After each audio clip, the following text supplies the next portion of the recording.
The statement, which is not new, has seemed incredible, and some of the most distinguished scholars have endeavored to minimize its importance. J. Darmstaedter, the last up to recently to translate into French in 1892, the Discourses of Zarathustra, asks in effect, how is one to accept that a man who lived at least 6 centuries before our era, far away from Greece, could have expressed his views on God and the world in philosophical language using abstract notions which recall who of the Gnostics and the Neoplatonists? These discourses must, therefore, be forgeries composed 7 or 8 centuries after the time of the prophet to whom they are attributed. This thesis of Darmstaedter's comes up against a linguistic argument and has convinced nobody.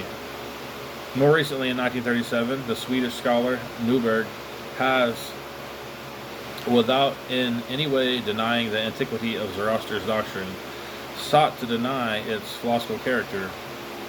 In a most important work, he presents Zoroaster to us as a kind of shaman, of Mongol sorcerer who intoxicated himself with hemp fumes. Newberg's book, which is profoundly original and offers a new translation of many passages of the Gathas, has contributed not a little to the embarrassment not only of the layman, who knows no longer whom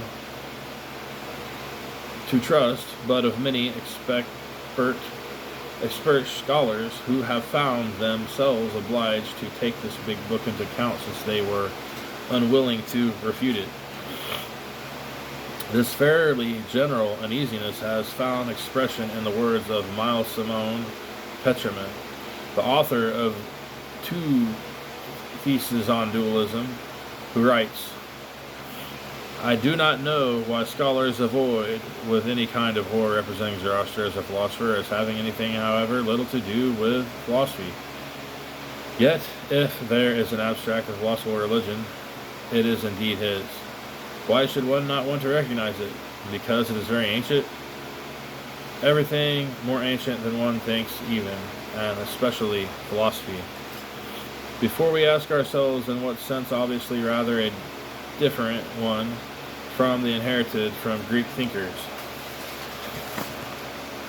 the term philosopher is applicable to Zoroaster, we will see what manner of man he was. Zoroaster was a priest by profession. He has said so, and he manifestly knew the formulae, the prayers, and the poetry which were inherited from ancient times. With hands outstretched in the traditional attitude of prayer, I will come before you with the verses which are the Song of Zil. I will harness for you, he says to the immortal ones in a metaphor familiar to the bards of Vedic India, the swiftest steeds, stout and strong, prayers on which you shall draw near. Like a Vedic bard, he occasionally includes in his hymns claim for wages.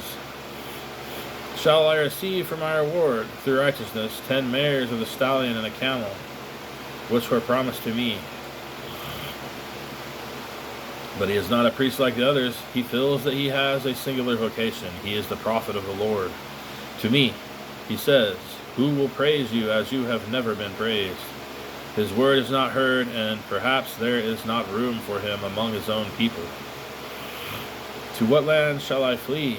Where bend my steps?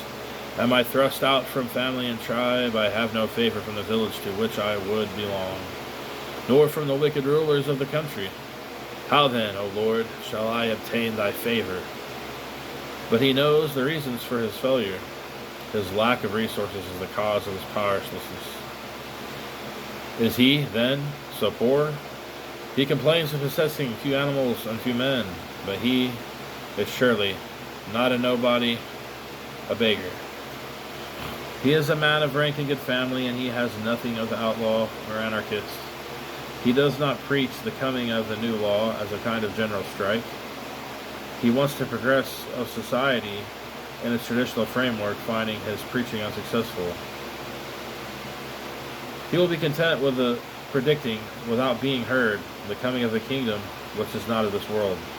As the realist and man of tradition as he is, he considers it important for the success of the doctrine to convert a man of power to it. Driven away from his own people, he goes far away in search of a protector. This is characteristic of him instead of a Buddha who breaks with the world, a Socrates who shocks those in office, a Jesus who renders unto Caesar the things which are Caesar's, and unto God which the things that are God's. One would compare him with Confucius traveling from one Chinese province to the other in search of a prince who will apply his maxims of wisdom. The program which Zarathustra proposes is one of social harmony through collaboration between husbandman and warrior under the sway of priest and prince according to the plan which God has revealed through the mouth of his prophet. The society in which Zarathustra lives and preaches is a pastoral society, not yet settled on the land. He teaches, as Newberg has well pointed out, the fertilization of the meadows which makes the permanent settlements possible. But these must be defended against the raids of the nomads by force of arms. The nomad is a thief of cattle, which he sacrifices and eats.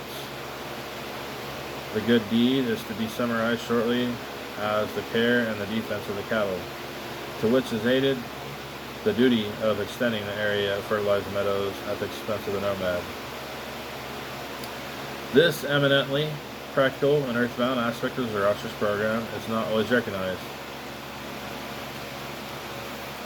Thus the latest Percy, PhD.